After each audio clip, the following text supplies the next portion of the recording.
उठता था। ऐसी डरावनी रात में कोई भी घर से बाहर निकलने की हिम्मत नहीं करता था। इसी बीच रात करीब 10 बजे गांव के छोटे से रेलवे स्टेशन पर एक पैसेंजर ट्रेन आकर रुकी।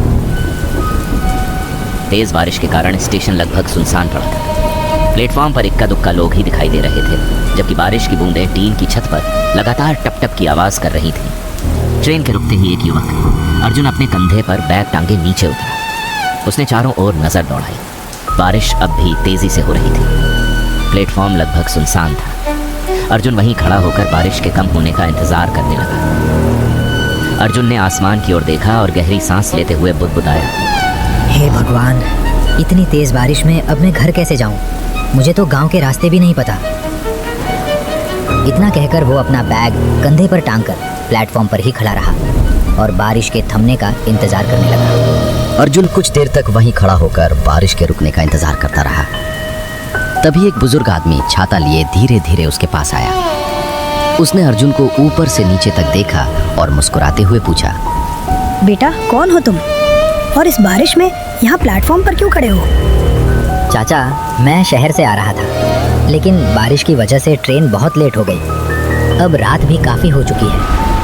मुझे तो गांव के रास्ते भी नहीं पता। समझ नहीं आ रहा कि इस बारिश में घर कैसे जाऊं। बुजुर्ग के चेहरे की मुस्कान अचानक गायब हो गई। उन्होंने चारों ओर एक नज़र दौड़ाई, फिर धीमी आवाज़ में अर्जुन से बोले, अरे रे बेटा, अब मेरी बात ध्यान से सुनना। आज अमावस्या की रात है, ऊपर से काफ़ी देर भी हो चुकी है। ऐसी रात में कहीं भी जाने की गलती मत करना। आज की रात स्टेशन पर ही रुक जाना, यही तुम्हारे लिए सबसे सुरक्षित रहेगा। बुजुर्ग की बात सुनकर अर्जुन थोड़ा चौंक गया। उसने हैरानी से उनकी तरफ देखा और पूछा, अरे चाचा, ऐसी क्या बात है आज जो आप मुझे इतना डरा रहे हैं? बेटा, तुम शहर से आए हो, इसलिए इस गांव के बारे में नहीं जानते। यहाँ कुछ ऐसी रहस्यमयी शक्तियों की बातें लोग करते हैं जिनसे गांव वाले आज भी डरते हैं। खासकर अमावस्या की रात लोग बेवजह घर से बाहर निकलने से बचते हैं। अरे चाचा, ये सब अब नहीं होता। आप लोग बस बेवजह इन बातों से डरते रहते हैं। आज के ज़माने में भला भूत प्रेत जैसी चीज़ों पर कौन यकीन करता है? अच्छा बेटा, ये बताओ, तुम इस गांव में किसके यहाँ जा रहे हो? चाचा, मैं अपने मामा रामदास के घर जा रहा हूँ। कई साल पहले बचपन में एक बार आया था, लेकिन उसके बाद कभी गाँव नहीं आ पाया, इसलिए अब मुझे यहाँ के रास्ते भी ठीक से याद नहीं है। अच्छा, तो तुम रामदास के भांजे हो। मैं उन्हें अच्छी तरह जानता हूँ। उनका घर यहाँ से ज़्यादा दूर नहीं है। लेकिन बेटा, मैंने जो कहा है उसे हल्के में मत लेना। आज की रात गांव की गलियों में अकेले निकलना ठीक नहीं होगा। इतना कहकर बुजुर्ग स्टेशन के पास बने छोटे से रेलवे ऑफिस की ओर चले गए। वहां मौजूद कर्मचारियों से कुछ देर बात करने के बाद उन्होंने एक बेंच पर चादर बिछाई और आराम करने लेट गए। उधर अर्जुन कुछ देर तक वहीं खड़ा सोचता रहा। आखिर उसने मन ही मन कहा, चाचा भी ना बेवजह मुझे डरा रहे थे। मैं भला इन सब बातों पर क्यों यकीन करूं? इतना सोचकर अर्जुन अपना बैग कंधे पर टांगकर स्टेशन से बाहर निकल आया। बाहर बारिश अब भी हल्की हल्की हो रही थी। स्टेशन के ठीक सामने एक छोटी सी चाय की दुकान खुली हुई थी, जहां एक लालटेन की हल्की रोशनी टिमटिमा रही थी। चाय की दुकान को देखकर अर्जुन मुस्कुराया और खुद से बोला, चलो पहले एक गर्मा गर्म चाय ही पी लेता हूँ, फिर आगे का सोचूंगा। ये कहकर वो चाय की दुकान की ओर बढ़ गया। अर्जुन चाय की दुकान के पास पहुंचा। बारिश की बूंदें अब भी टीन की छत पर लगातार गिर रही थी। उसने अपना बैग नीचे रखा और दुकान वाले से कहा, भैया, एक कप गर्मा गर्म चाय देना। हाँ भैया, अभी लाया। चाय वाला चाय बनाने लगा। कुछ ही देर बाद उसने उबलती हुई चाय एक कुल्हड़ में डालकर अर्जुन को थमा दी। फिर उत्सुकता से उसकी ओर देखते हुए पूछा, भैया, आप इतनी रात में कहाँ जा रहे हो? इस समय तो गांव के लोग भी घरों से बाहर नहीं निकलते। अर्जुन ने चाय का एक घूंट पिया और बोला, अरे भैया, मैं अपने मामा रामदास के घर जा रहा हूँ। बारिश की वजह से ट्रेन बहुत लेट हो गई, इसलिए इतनी रात हो गई। चाय वाले के चेहरे का रंग अचानक बदल गया। उसने तुरंत दुकान के बाहर अंधेरे की ओर देखा, फिर धीमी आवाज में बोला, भैया, मेरी मानो तो आज रात गांव की ओर मत जाओ। आज अमावस्या की रात है, ऐसी रात में कुछ भी हो सकता है। अर्जुन ने हैरानी से उसकी तरफ देखा। पिछले कुछ सालों में इस गांव से कई लोग रहस्यमयी तरीके से लापता हो चुके हैं। आज तक किसी को पता नहीं चला कि उनके साथ क्या हुआ। इसलिए गांव वाले अमावस्या की रात घरों से बाहर निकलने की हिम्मत नहीं करते। अरे भैया, तुम भी मुझे वही बात बता रहे हो जो स्टेशन पर एक बुजुर्ग चाचा अभी थोड़ी देर पहले बता रहे थे। लगता है इस गांव के सभी लोग बस ऐसी ही डरावनी कहानियों पर यकीन करते हैं। क्या कहा आपने? एक बुजुर्ग चाचा? अर्जुन ने सिर हिलाकर हाँ कहा। चाय वाला एक पल के लिए बिल्कुल चुप हो गया, फिर कांपती आवाज में बोला, भैया आप शायद नहीं जानते, रात के समय उस स्टेशन पर कोई बुजुर्ग नहीं रहता। गांव के लोग कहते हैं कि वहाँ एक बूढ़े आदमी की आत्मा भटकती है। वो नए आने वाले लोगों को स्टेशन पर ही रुक जाने की सलाह देती है, क्योंकि उसे पता होता है कि अमावस्या की रात गांव की तरफ जाना कितना खतरनाक हो सकता है। ये सुनते ही अर्जुन के चेहरे का रंग उड़ गया। ये क्या कह रहा है? अभी कुछ देर पहले तो मैं उसी बुजुर्ग से बात करके आया हूँ। क्या ये चाय वाला पागल हो गया है या फिर सच में कुछ गड़बड़ है? चाय वाले ने घबराकर दुकान के बाहर अंधेरे में एक नजर डाली, फिर अर्जुन के और करीब आकर धीमी आवाज में बोला, भैया मेरी मानो तो आज रात यहीं रुक जाओ। वैसे भी आज अमावस्या की रात है। गांव के बुजुर्ग कहते हैं कि ऐसी रातों में गांव के आसपास अजीब और डरावनी घटनाएं होती हैं, इसलिए कोई भी समझदार इंसान इस समय बाहर नहीं निकलता। अर्जुन ने उसकी बात सुनी, लेकिन उसके चेहरे से साफ लग रहा था कि उसे अब भी इन बातों पर यकीन नहीं हो रहा था। अर्जुन ने हल्की मुस्कान के साथ बात को टाल दिया और बोला, अच्छा भैया, ये सब बातें छोड़ो, बस इतना बताओ, यहाँ से आगे गांव की तरफ जाने के लिए कुछ मिलेगा या नहीं? अर्जुन की बात सुनकर चाय वाले ने एक पल के लिए गहरी सांस ली, फिर सड़क की तरफ देखते हुए सोच में पड़ गया। अरे भैया, इस समय आपको कुछ भी नहीं मिलेगा। ना कोई बस चलेगी, ना कोई ऑटो और ना ही कोई सवारी। मैं भी थोड़ी देर में दुकान बंद करके यहीं सो जाऊंगा।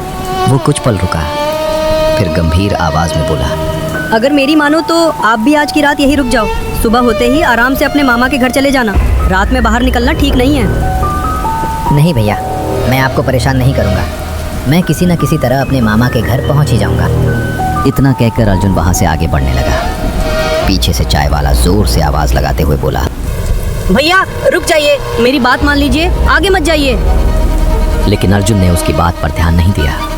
वो अंधेरी सड़क की ओर बढ़ता चला गया, जबकि चाय वाला उसे जाते हुए चिंता भरी निगाहों से देखता रहा। अर्जुन अब स्टेशन से काफी दूर निकल चुका था। हल्की हल्की बारिश अब भी लगातार हो रही थी। वो गांव की कच्ची कीचड़ से भरी सुनसान सड़क पर धीरे धीरे आगे बढ़ रहा था। उसके पैरों की आवाज और बारिश की बूंदों की टप टप के अलावा चारों तरफ गहरा सन्नाटा पसरा हुआ था। सड़क के दोनों ओर घने पेड़ और झाड़ियां थीं, जो अंधेरे में और भी डरावनी लग रही थी।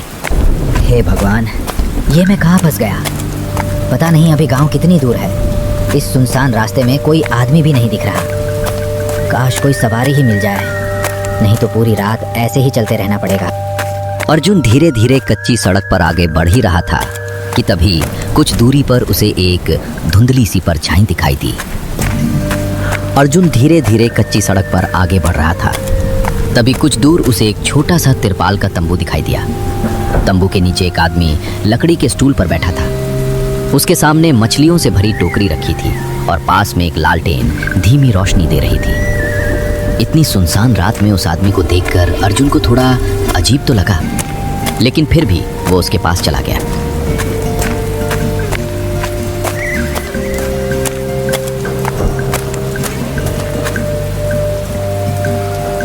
अरे भाई, इतनी रात को तुम मछलियाँ बेच रहे हो? मछली बेचने वाले ने अर्जुन की तरफ देखा और हल्की मुस्कान के साथ कहा, पहले मछली ले लो भैया, अभी अभी ताज़ी पकड़ कर लाया हूँ। वैसे मामा को तो मछली बहुत पसंद है, क्यों ना कुछ मछलियाँ ले लूँ। इतने दिनों बाद उनके घर जा रहा हूँ, उन्हें भी अच्छा लगेगा। अर्जुन ने बिना कुछ सोचे मछलियाँ खरीद ली। उसे बिल्कुल भी अंदाजा नहीं था कि उसने अपनी सबसे बड़ी गलती कर दी है। इस गांव में एक पुरानी मान्यता थी कि अमावस्या की रात मांस या मछली साथ लेकर सफर नहीं करना चाहिए। गांव वाले मानते थे कि इसकी गंध ऐसी अदृश्य शक्तियों को अपनी ओर खींच लेती है जिनसे सामना होने पर बच पाना आसान नहीं होता। तुम्हें इतनी रात में यहाँ अकेले बैठे डर नहीं लगता? साहब, यहाँ कोई भी कभी अकेला नहीं होता। मछली वाले की बात अर्जुन की समझ में नहीं आई। उसने इसे भी गांव वालों की अजीब बातें समझकर नजरअंदाज कर दिया और आगे बढ़ गया। कुछ दूर चलते ही उसके बैग से मछलियों की तेज गंध फैलने लगी। तभी अचानक अर्जुन को ऐसा महसूस हुआ जैसे कोई उसके बिल्कुल पीछे पीछे चल रहा हो। उसने एक दो बार पीछे मुड़कर देखा, लेकिन वहां कोई नहीं था। फिर भी हर कदम के साथ उसके कंधे पहले से ज्यादा भारी महसूस होने लगे, जैसे किसी का अदृश्य हाथ धीरे धीरे उस पर अपना भार बढ़ा रहा हो। अर्जुन चलते चलते अचानक रुक गया। उसने अपना कंधा सहलाया और घबराकर इधर उधर देखने लगा। ये मेरा कंधा इतना भारी और दर्द क्यों हो रहा है? और ये अजीब अजीब सी आवाजें आखिर आ कहां से रही हैं? अर्जुन ने फिर एक बार पीछे मुड़कर देखा, लेकिन वहां दूर दूर तक कोई दिखाई नहीं दिया। फिर भी उसे साफ महसूस हो रहा था कि अंधेरे में कोई चीज लगातार उसके पीछे पीछे चल रही है। हवा पहले से ज्यादा ठंडी हो चुकी थी और आसपास से आती धीमी फुसफुसाहटें हर कदम के साथ और साफ सुनाई देने लगी थी। अर्जुन जैसे ही कुछ कदम आगे बढ़ा, अचानक उसके पैर वहीं थम गए।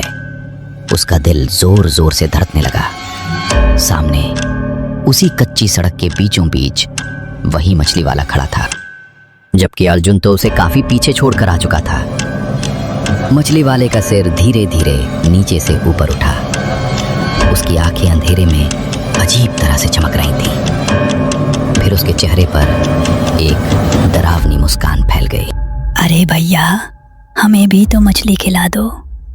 कई वर्षों से मछली नहीं खाई। ये सुनते ही अर्जुन के शरीर में सिहरन दौड़ गई। उसके हाथ पैर कांपने लगे। अब उसे धीरे धीरे समझ आने लगा था कि वो किसी बहुत बड़े जाल में फंस चुका है। स्टेशन के बुजुर्ग, चाय वाले की चेतावनी और मछली वाले की रहस्यमयी बातें सब एक एक करके उसकी आंखों के सामने घूमने लगी। कांपती आवाज में उसने किसी तरह हिम्मत जुटाई। क्या मतलब? अभी तो मैंने तुमसे ही ये मछली खरीदी थी। तुम आखिर हो कौन? मैं तुम्हारी मौत हूँ। जरा अपने आसपास तो देखो। मेरे साथी भी तुमसे मिलने का बेसब्री से इंतजार कर रहे हैं। इतना कहते ही मछली वाले के चेहरे पर एक खौफनाक मुस्कान फैल गई। अचानक अर्जुन ने महसूस किया कि उसके ठीक पीछे कोई खड़ा है। वो पलटकर देख ही रहा था कि तभी उसके दाईं ओर एक काला साया आकर खड़ा हो गया और अगले ही पल बाईं ओर भी एक और साया दिखाई देने लगा। कुछ ही सेकंड में अर्जुन के चारों ओर 2-3 काले साए आ चुके थे। वे सभी धीरे धीरे अर्जुन के और करीब आने लगे।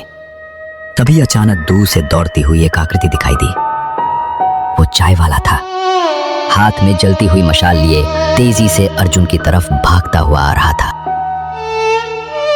जैसे ही चाय वाले की जलती हुई मशाल की रोशनी उस अंधेरे पर पड़ी, चारों तरफ फैली हुई डरावनी परछाइयां एक एक करके गायब होने लगी। मछली वाला और बाकी अदृश्य शक्तियां जैसे धुएं की तरह हवा में विलीन हो गए। मैं बच गया क्या? मैंने कहा था ना साहब, आज की रात यहाँ रुक जाना चाहिए था।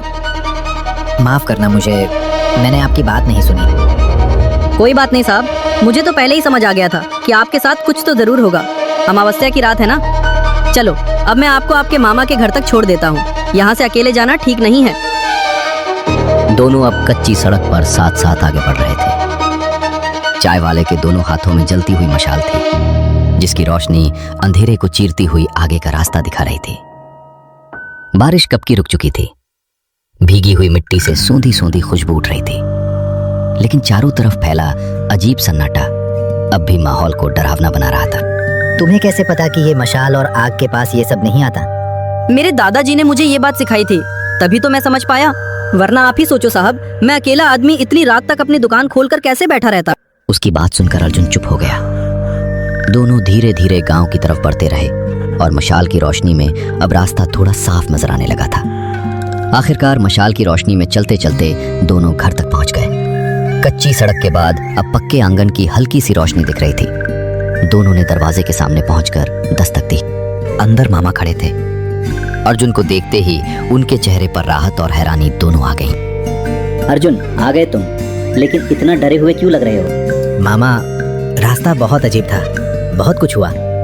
मुझे खुद समझ नहीं आ रहा मैं कैसे यहाँ तक पहुँचा।